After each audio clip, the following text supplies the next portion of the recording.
Oh, I tell ya, doing this regularly, it takes it out of you.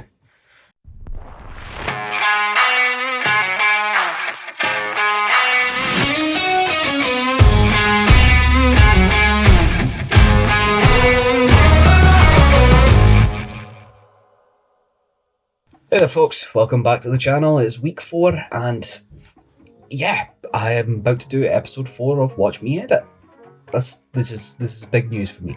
I think I say that every week, but it really is. I think every week that I do something consecutively is quite impressive. All I can say is I hope that you guys are enjoying watching this, because honestly I'm actually quite enjoying making them. So, this week I've decided I want to work with a self-portrait, which was taken back in January 2020. And I'll give you one guess what the inspiration was for this. I'm a massive fan of Deadpool.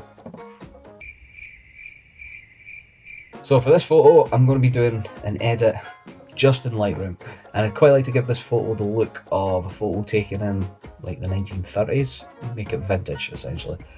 So, first thing I'm going to do, and you probably guessed it, yep, I'm going to select the subject. And then I'm going to refine any of the parts of the mask you might have missed, which is, in this one, actually just looks like a little part of the bat, which is good. Once I've done that part, I'm just going to click done, because I'm going to make adjustments to the mask later. So the first thing I'm going to do is I'm going to start with the curves tool, and I'm going to work with the light adjustment as well as the red, green and blue areas. Okay, so in the light option, I'm going to add these 4 points along the line, and then I'm going to add a gentle curve, which will give the photo a faded film look.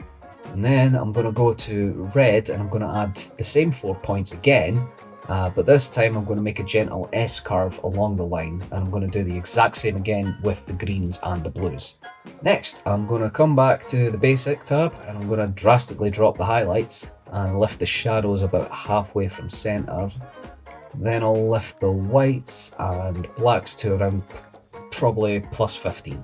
Then I'm going to increase the texture and drop the clarity a little. When I've done that, I'll scroll down to the colour grading and bring a bit of warmth into the shadows by adding a little orange. Then I'll increase the blending to around 100. So it's just the shadows we're working with colour grading. Now it's looking a bit dark just now, as you can see. So I'm going to increase the exposure and the contrast a bit, and then I'm going to look at the colours. Now there's a lot of colour in here, so rather than walk you through each colour adjustment, I'm just going to tell you the main colours that I want to adjust in order to get the look that I want. So, starting from the top down, we have the green in the hair. And I want the green to remain quite strong and bright.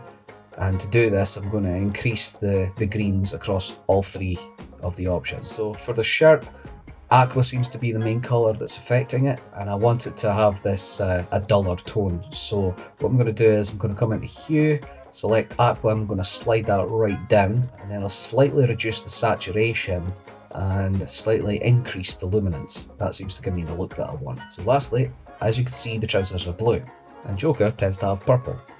But there's a way we can fix this. So if I move the blue slider under hue all the way to the right, anything that's blue in the image becomes purple. Okay, so next I'm going to add a little bit of grain to give the image a bit of an aged look. Then I'll adjust the primary colours down the bottom, and to be honest, I don't really have a specific plan for this section. I'm just adjusting things until I see what I like. Okay, so now we've done all that, I'm going to work with the mask that we made earlier. So the image is looking a bit dark, so I'm going to play with the sliders a little bit to find a look that I'm happy with, and then I'm going to add a little bit of texture and a little bit of clarity to give it a bit more of a rough look. Okay, now I've done that, it's looking a bit too bright at the top, so I'm going to come back to the overall image and I'm going to reduce the highlights. And then I'm going to add a separate mask, selecting the subject, and I'll invert that just so I can work with the background. Again, I'm just really wanting to get a look that I feel happy with.